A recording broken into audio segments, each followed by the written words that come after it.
Nanti ketika masuk ke alam kubur, kata Allah, ada kenikmatan luar biasa bagi orang yang telah menyiapkan bekal.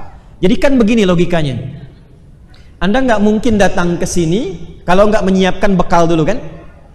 Terus pantau situasinya, bahkan lihat bagaimana trafiknya di jalan. Yang ini padat, belok ke sini. Yang ini penuh, cari alternatif, gitu kan? Baik, itu untuk menuju satu tempat saja di dunia. Nggak mungkin Anda tiba ke sini kalau tidak mengenal jalannya. Menyiapkan bekalnya. Nah, nggak mungkin bisa ke sini kalau nggak tahu situasi dan jalannya.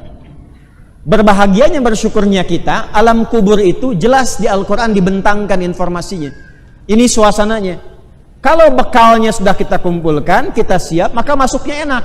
Jangan engkau duga, orang yang menjadikan semua kegiatannya saat di dunia untuk mencari bekal persiapan pulang ke alam kuburnya sebelum ke akhiratnya, wafat begitu saja. Bal ahya'un, tapi dia di alam kuburnya akan diberikan kehidupan dengan fasilitas yang mewah. Inda rabbihim yurzaqun, dilimpahkan rizki yang tidak pernah berhenti. Farihina bima atahumullahu min fadlih, saking banyaknya rizki yang dilimpahkan, dia merasakan kegembiraan yang luar biasa. Ini poinnya. Wa yastabshiruna billadzina lam yalhaqu bihim min khalfihim alla khaufun 'alaihim wa la hum yahzanun. Kalau dia mampu artinya nggak mampu. Kalau dia mampu, dia akan berikan informasi kepada temannya yang belum pulang, temannya yang belum wafat. Cepat, nyusul sini, jangan tangisi saya, apalagi meratapiku. Jangan tangisi, jangan merapat. Kalau bisa, jangan meratap. Kalau bisa cepat nyusul gini. Di sini lebih indah, lebih enak dibandingkan dengan sekarang aktivitas yang sedang kau jalani. Lengkap. Cara meninggalnya dijelaskan. Kalau ingin tenang, turun Quran surah 89 ayat 27 sampai 30. Ya ayyatuhan nafsul mutmainnah, irji'i ila rabbiki radiyatan mardiyah. Fadkhuli fi ibad. Ibad itu bekalnya. Orangnya jamak dari kata abdun ibad. Pekerjaannya ibadah. Wa ma khalaqtul jinna wal insa illa liya'budun. Semakin banyak ibadah, orangnya disebut dengan abdun, jamaknya disebut dengan ibad. Jadi ibadah yang kita kerjakan ini akan mengantarkan pada suasana kematian yang tenang dan bekal yang dijanjikan penuh dengan kenikmatan. Cuma persoalannya, maaf, sampai dengan maghrib ini saja, berapa persen waktu yang diberikan kepada kita yang menjadi ibadah di dalamnya? Inilah yang menjadikan Quran surah ke-103 diturunkan. Wal asr innal insana lafi khusr illa alladhina amanu wa amilus salihat. Iman yang hanya mampu menjadikan setiap amal menjadi saleh. Maka kalau beriman, itu semua pekerjaannya pasti soleh. Maaf, kita beriman tidak? Tuh. Kenapa insya Allah? Beriman tidak? Beriman tidak? Nah, sekarang, berapa banyak dari iman itu yang sudah merubah perilaku kita menjadi saleh? Apakah matanya sudah saleh? Telinganya sudah saleh? Lisannya sudah saleh? Berpakaiannya sudah saleh? Pekerjaannya sudah saleh, di rumah sudah saleh, mendidik anak sudah saleh, belajarnya sudah saleh belum? Nah, itu yang mengantarkan kita pada kemuliaan. Kuncinya di iman. Untuk bisa menguatkan iman, supaya merubah semua kegiatan kita menjadi saleh, seperti dulu orang jahiliyah dirubah menjadi khairul ummah, maka Allah menurunkan satu panduan kepada Rasulullah SAW yang harus diajarkan pada semua umatnya dan diteruskan sampai dengan akhir zaman sekalipun beliau telah meninggalkan dunia ini. Maka itulah Al-Quran. Itulah apa? Al-Quran, panduan kehidupan yang membimbing setiap hamba menjadi lebih baik dan berpotensi mendapatkan kesuksesan dan kebahagiaan di setiap tempat yang ia pijak. Maka dalam bahasa Arab disebut dengan hudan namanya. Apa namanya? Hudan.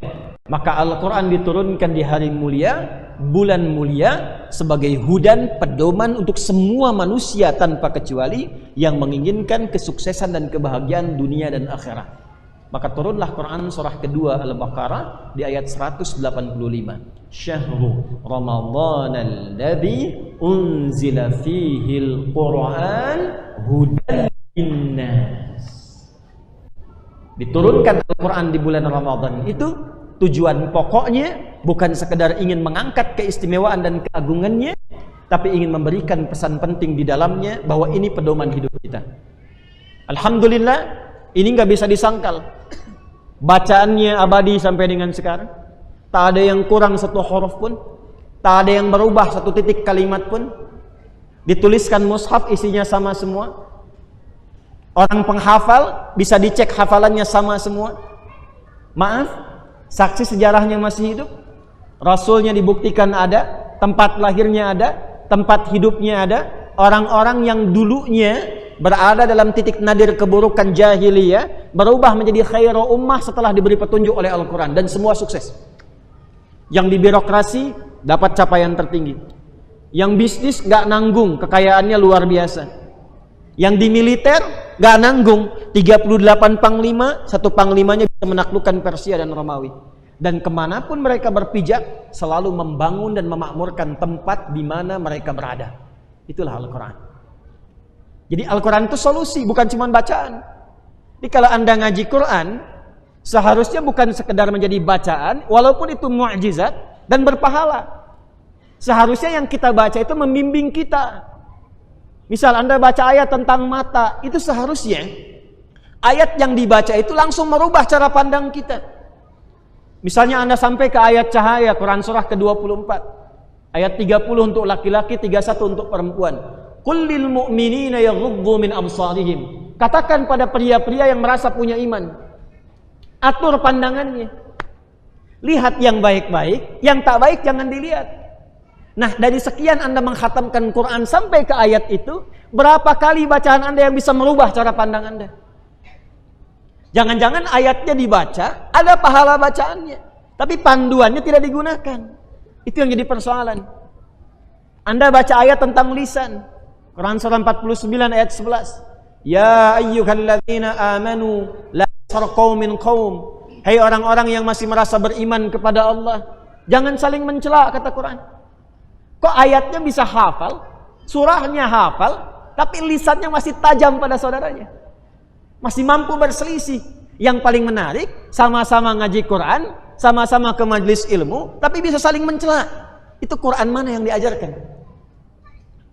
Yarhamukallah, yarhamukallah. Sekali lagi dapat spidol. Ya ayyuhalladzina amanu. Seharusnya setiap yang dibaca itu jadi panduan. Nah sekarang apa yang kita baca setiap hari, berapa banyak yang menghasilkan panduan dalam kehidupan?